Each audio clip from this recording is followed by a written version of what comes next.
Let's talk about Israel. Historically, an ally of this country, recently an ally of this country, how things change. Now the UK is ramping up its stance against Israel, as we've heard. All trade talks with Israel suspended, sanctions against Israel being prepared by the British government, and increasingly explicit condemnation in the House of Commons. Let's hear what the Prime Minister said yesterday.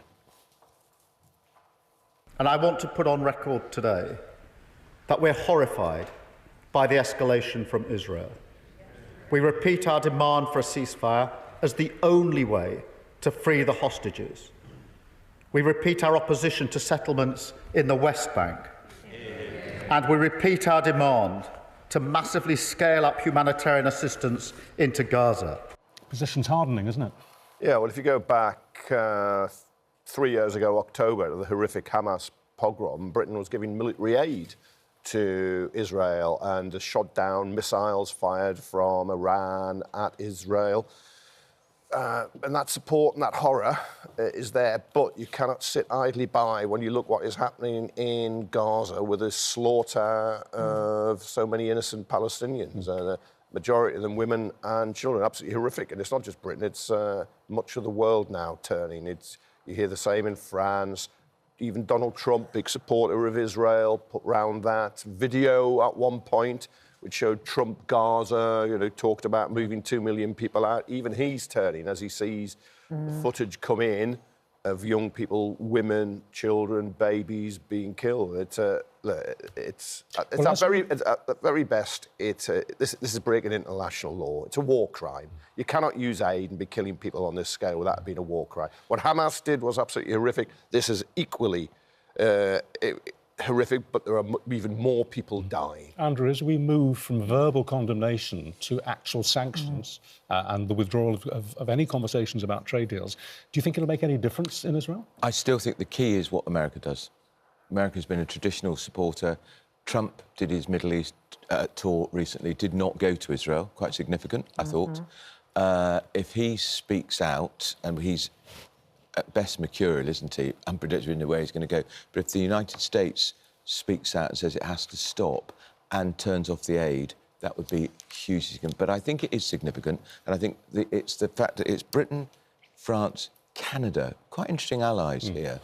And Britain, we're a small country, but we're still a big player on the international stage. I think it is significant. And look, I completely support the right of Israel to exist and defend itself. Absolutely, Yeah. absolutely. Yeah. And what Hamas did was shocking. And we know what Netanyahu's doing, the Israeli Prime Minister, but I think a lot of this is tied up with his own domestic viability. He was the hard man of Israel. His great shtick was he would defend Israel against the terrorists. And what happened on his watch was extraordinary. His popularity plummeted to an all-time low level. Now it's at an all-time high. I think that's why he continues to prosecute this conflict, because it's about shoring up his own position, which is an appalling reason to carry on in such a way. Israel's a vibrant, lively, noisy democracy. There is a huge democracies in the Middle East. There is a huge debate in Israel about the prosecution of this law and what is going on with protests. And of course, there are still hostages, some alive, and there are groups saying, come on, you've got to stop the fighting, because the only way we get the hostages out is to stop the fighting, which is what's happened with the releases. But, of course, it's the most right-wing, reactionary, set-like government in the history of Israel. And Netanyahu himself, you're right, he failed because he did fail. The pogrom was on his watch. Yeah. He's relying on extremists to keep his coalition together. And these extremists who may be sanctioned in the UK and say terrible things about let's cleanse Gaza, they're pursuing their own from the river to the sea policy of trying to drive out Palestinians. And there's terrible violence in the occupied West Bank too, as well as Gaza.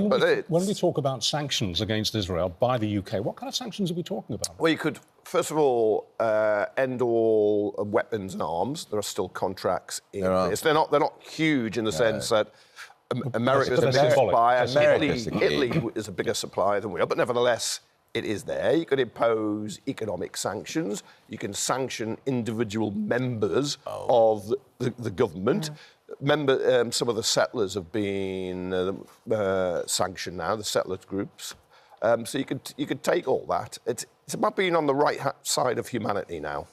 And Britain was absolutely right to condemn the horrific pogrom. But we now... And Hamas should release the hostages. And absolutely. Hamas is a terrorist organisation which has pledged to the destruction of Israel. It is. Exactly. So, but what's happened in the wake of that, the toll that it is taking is it on children... Absolutely. And Israel is becoming increasingly isolated, despite being the democratic ally in the Middle East. There needs to be an off-ramp here for Benjamin Netanyahu. Yeah, he doesn't seem to want to take it. I agree. I think it will be Trump who might be able to, if he ever acts. Also, but Trump is seen as a big friend of Israel. Maybe Israeli public opinion too. Yeah. What's happening in Israel, is the Israeli public going to turn against what's happening? So far, from what I read, it isn't. No, it's not. They're supporting it. There are voices against, but not loud enough and not enough.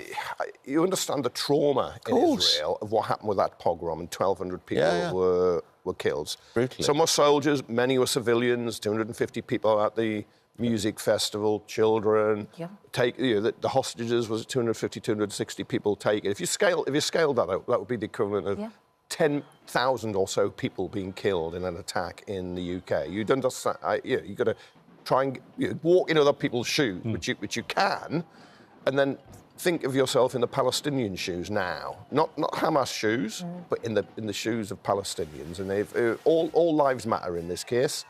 All children, all women, all men, and to use aid, it's not just the bombing and the shooting. And we've seen the cover-ups and the lies when innocent people, aid workers, emergency workers are being killed from...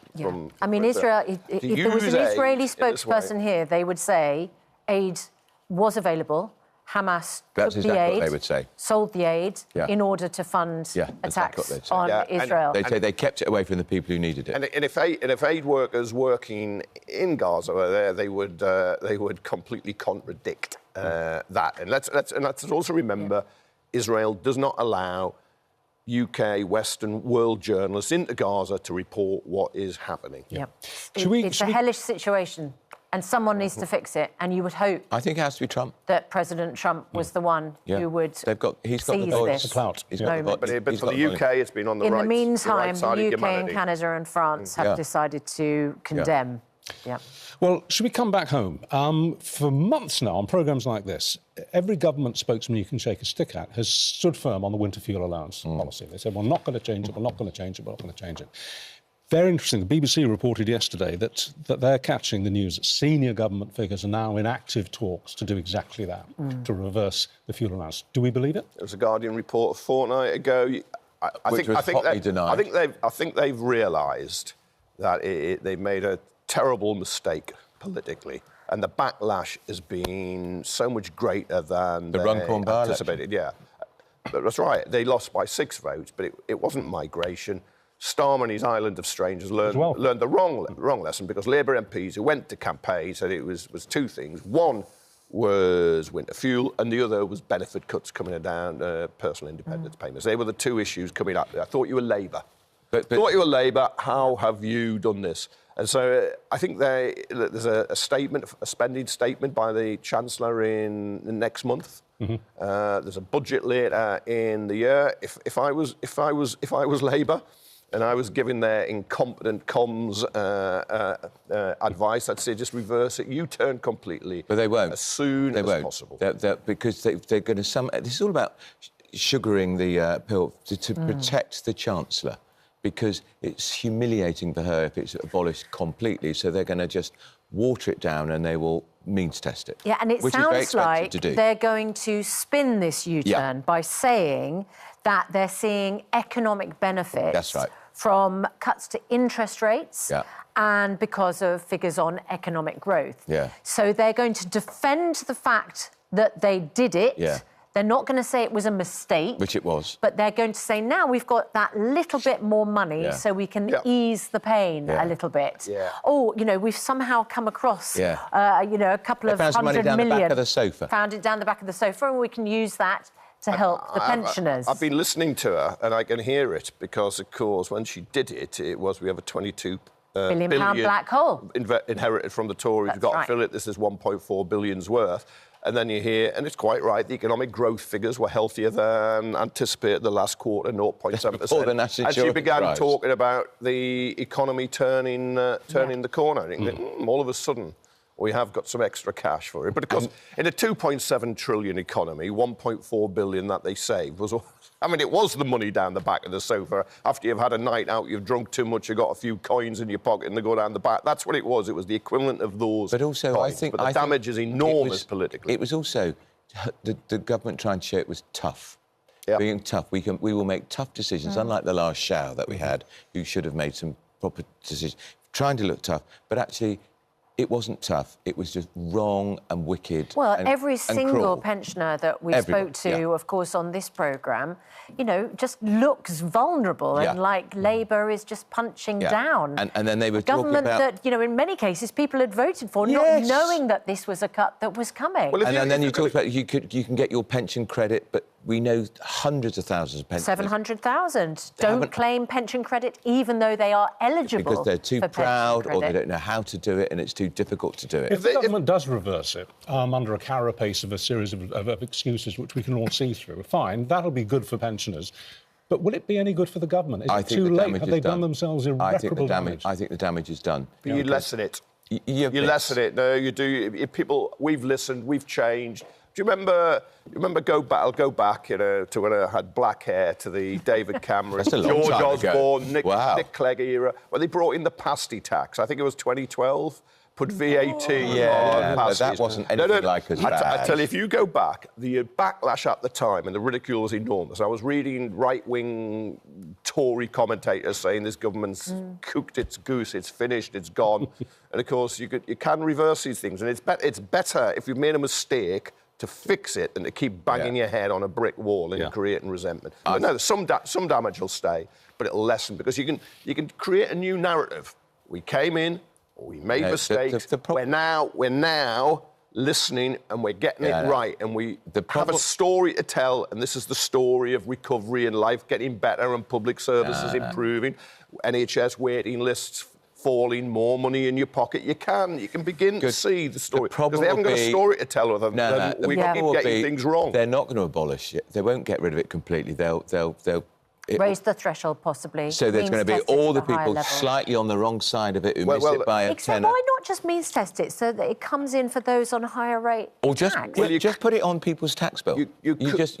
So if you're a higher rate taxpayer, some pensioners are, you're going to pay it through your tax. That's the way to do it. It's simple and easy to administer. The way that they deal with child benefits. But then you still get anomalies where people are just slightly over it and they lose it all and they feel really shocked, although it is tapered for a while. You're right. You could say if you get the higher rate of tax, the 40p band comes in around 50,000, you could say that, or take it away if you just want to be symbolic of those on the highest rate taxpayers, 125,000. You could do that, but you actually save very little doing that. So the cleanest, easiest, simplest is just to say it's restored for everyone. But if they fix the winter fuel allowance crisis, because it has been a crisis, it led to a hemorrhaging of votes, we understand. It's mentioned on many, many doorsteps. You've still got what's coming up with PIP, with benefits to people who have disabilities, many of whom are in work. So this isn't about take away people's benefits and force them into work. Many people with disabilities rely on PIP, but many are working. And Liz Kendall, the Work and Pensions Secretary, says that there is an existential risk to the welfare state and it will collapse without the proposed changes. So, again, we've got the government doubling down, saying it's a tough decision, but they have to make it. But I wonder whether, if they make a change to winter fuel allowance, whether people will just go, well, eventually you're going to change your mind on this as well. Well, you will. and quite rightly, in my view, and then we'll move on to the two-child benefit cap, which is the single measure that pushes most kids into poverty, and I believe is indefensible. And it's a very popular policy. But if it's a popular... It is. I was going to come on to that. It's a popular policy. It is. As a headline, yes, but as a reality, it's a painful poverty and drives children to poverty. Yeah, if you ask people, do you think kids should be in poverty, they'll say no. Do you think the government should do more to get kids out of poverty? They'll say yes. But then you get to the specific, you get to the specific policy, and it's popular because you'll make the argument that you shouldn't have children if you can't afford them, which I kind of get. But people who'll be often making that argument are getting support themselves through child benefit, overlooking their own position. But then you've got to make the argument, look, if you might not like what the parents have done in having the kids, but don't punish the kids. Because you will scar those kids for life. Those kids' prospects will be worse in education, employment, pay less tax going on. So you damage the economy and society as a whole, including your own family. Let's look ahead to 8:15 this morning on GMB. We're going to be talking, Susanna and I are going to be talking to Leanne Lucas. She, of course, was the yoga teacher. Probably you'll be familiar with this picture of her that was taken before the dreadful attack in Southport last year. She was very severely injured in that attack in trying to save the lives of children. Oh, I'm sorry, I'm clicking my pen as I talk. She's still suffering psychologically, but she's doing her best to come back from it. And she's fronting up a campaign for people to buy blunt-ended knives so that the sharp points on the knives aren't there. Some people say that, well, that's not going to make much of a difference, but surely anything that makes a slight difference. Yeah, I think if I look in my knife drawer, all my knives have got points on. But I don't think I ever use the points. No. So I can't see. Why do you need them? When I was watching, you were 1 billion inches coming up, and I was watching people cutting veg. I was thinking, it makes no difference. But if it's going to save lives, it's a hangover from in society when we didn't have forks, so people needed a point to their knife to use as a fork. Now we've got forks, and you're right. People don't use the sharp tip. Yeah.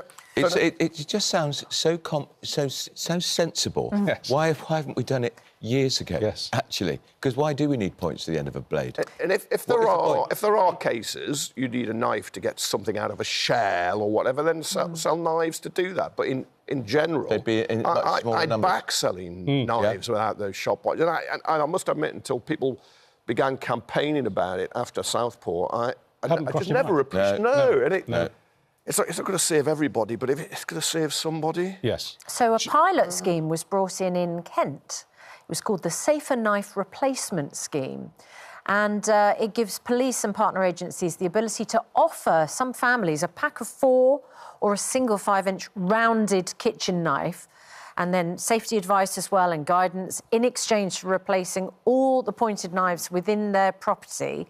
And the pilot has coincided with a 17% reduction in knife crime in the county, while in most areas, knife crimes rose. So I'm not sure, when it says has coincided with, not sure whether it has caused the reduction, but that's a remarkable coincidence.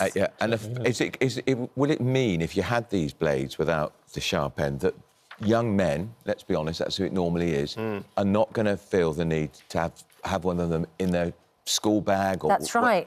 So the Ben Kinsella Trust, Ben Kinsella was a victim of knife crime. And a spokesperson from that trust, which campaigns against knife crime, says that even though zombie knife attacks are the ones which so often get the headlines and are, of course, horrific, that represents 5% of the deaths from knife crime. The most common knife as a weapon is a kitchen knife. They take that mum or dad's take it out of parents' kitchen drawer. Is the young man not going to take it because it's got to be the most sensible thing to do? It's very interesting. It's terrific, that idea. This is going to be Leanne's first live television interview since it happened, and she's also done her first interview in the newspapers with The Times this morning, in which she says, and we'll be asking her about this, she says that she's not been able to use a knife since it happened. I'm sure in her own kitchen. She hasn't prepared a meal for herself, and she simply can't use a knife because of the trauma. Yeah, that poor woman. We've read about it. Yeah. And we've all been so shocked and horrified and trauma. Imagine being in there. Absolutely. And she was trying to protect those children. Yeah. No, Yeah, she says that the old Leanne was lost for a period of time because of what happened last summer, but is coming back because of this purpose, because campaigning on something which could stop anything like this happening again and could save lives in the future must give her so much strength. Yeah. And the parents of the little girls will be so supportive of this, surely. It's trying to bring something positive and good for others out of something absolutely awful. And we saw it with the two dads who ran from Southport in the marathon. Yeah. You see it in the Nottingham families, the two students who were killed campaigning, trying to hold the police accountable, and how the criminal justice the criminal justice system treats victims and their families. Yeah. Headline in the Sun this morning: barking mad. This is extraordinary story. A German Shepherd dog came across in one of the small boats across the channel, and it has basically been given asylum. And taxpayers are forking out thousands of pounds to put this dog up while its fate is decided. It's certainly got the Sun's blood boiling. It's made your blood boil. It's just become a farcical, hasn't it, really? I mean, what a joke. It is, but what do you do with it? Do you want it put down? I just think, oh God, a dog. Are we spending all this money? But then, what do you want to do with it? Do you want to do it? Do you want to drown it? Do you want to poison it? Do you want it shot? What do you want? Just shows a mockery, this whole system. What are you going to do with it? Yeah, of course. I mean, What are you going to do with it? Come on. No, I'm not saying kill the dog, of course not, but it's a gift to reform. Their Deputy Leader, Richard Tyson, said, this country's open borders policy is so porous, even household pets are coming. Cats next. Rabbits. Yeah, except that I think most cage. People wouldn't be out. I mean, yes, it's outrageous that the dog was put on a small boat and made the crossing, but there's no outrage about then saving the... No. So if you're so exercised... Saving lives is not controversial in any circumstances, by the way. You're going to be upset next about migrating birds coming to this country from others, aren't you? There we are, they come over in the spring, or they winter here, it's terrible. Because they go back. The migrating birds Talking of which... Those salmon swimming up our rivers. Britain, we understand this EU mobility scheme, which of course is no longer a youth mobility scheme, it's a youth experience scheme. Yes. The Times reporting this morning that Britain is finally seeking to cap the number of people who will be allowed to come under this scheme, part of the negotiations with the EU. They're trying to top it at fewer than 100,000. Goodness, that used to be the figure used by David Cameron for total net migration. Is that a year? What period is that? Was that over the 10 years? It says EU negotiators expected to push for hundreds of thousands of European young people to be eligible.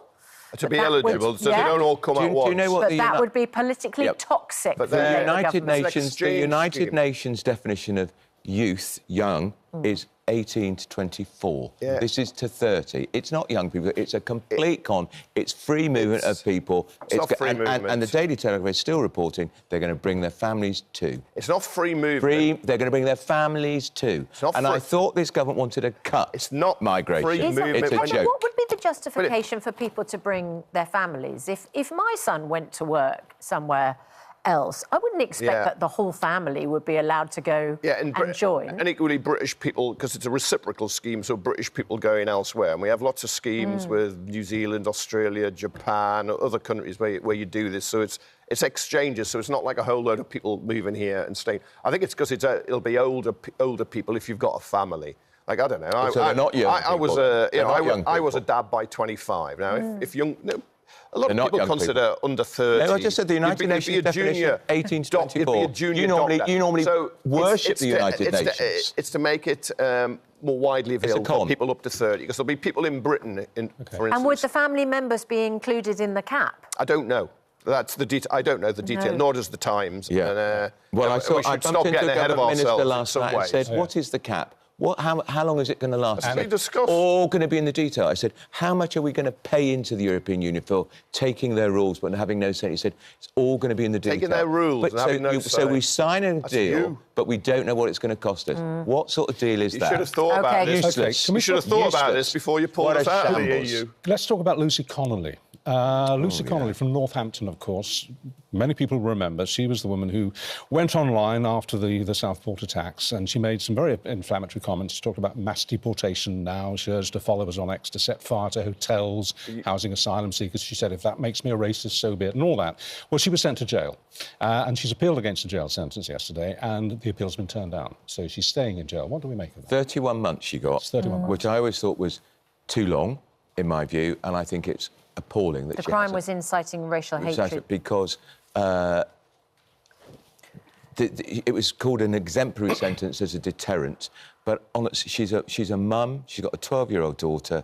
What is this doing to her family? And we know that some people who commit violent crimes against women get sentences that are less than 31 months. Well, increase there. It's not right. Look, she was inciting racial hate. Oh, so increase... It's just not right. 310,000 people read that. We saw what happened in those riots. I'm sorry, if you've got any sympathy, don't give it to her. Well, I've got sympathy, it came up in the court case when the three judges rejected her case. You can't read it all out because of her language, and I understand that. But then they were looking at other messages she was sending in. You're saying, oh, this has come back to bite me on the backside. She didn't quite use that. Lols, laugh out loud. And then she said she was going to play the mental health card. Yeah, but Kevin, come on. I mean, it's pretty the trouble is, as Andrew says, there are some people who are convicted of violent crime against women. Well, I mean, against any individual who don't spend as long in prison.